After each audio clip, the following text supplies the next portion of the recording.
नमस्कार, मी आहे आपला मित्र डॉक्टर आंबे जोगाईकर आणि आपण पाहत आहात अग्निबाण लाईव्ह न्यूज चॅनल।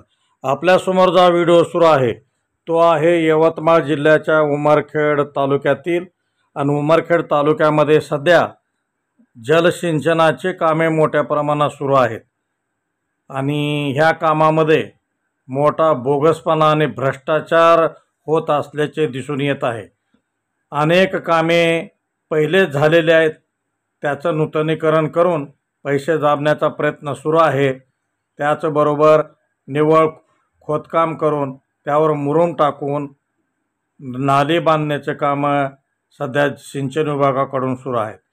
पहा, असे अनेक अधुरे कामे सिंचन विभागाचे प्रथम झालेले आहेत, परंतु त्याची डागडुगी करून बिल काढण्याकडे ठेकेदाराचा प्रयत्न दिसत आहे आणि विना रॉयल्टी मुरुम आणून ह्या नालीवर टाकून नाली केलेली दाखवण्यात येत आहे।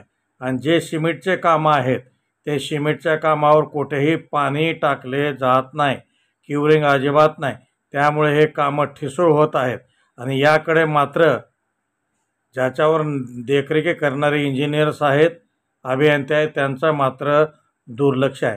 पहा, ही एक मायनर आहे आणि या मायनरवर निव्वळ मुरुम टाकून मायनर केला जात आहे आणि असेच कामे पूर्ण उमरखेड तालुक्यामध्ये आणि नांदेड जिल्ह्याच्या हदगाव तालुक्यामध्ये सुद्धा सुरू आहेत।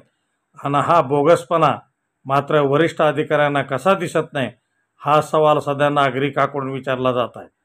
पहा, क्युरिंग नसल्यामुळे असे सिमेंटचे कामं तुटून चाललेले आहेत आणि शेतामध्ये पाणी पोहोचणं मुश्किल झालं आहे। तर याची दखल घेऊन संबंधित कामाची पाहणी करून इस्टिमेटप्रमाणे काम करावे आणि ते मुदतीच्या आत पूर्ण करावे आणि शेतीला पाणी पुरवठा व्हावा अशी मागणी नागरिकांकडून होताना दिसत आहे। तर पुन्हा भेटूया नव्या विषयासह, तोपर्यंत नमस्कार।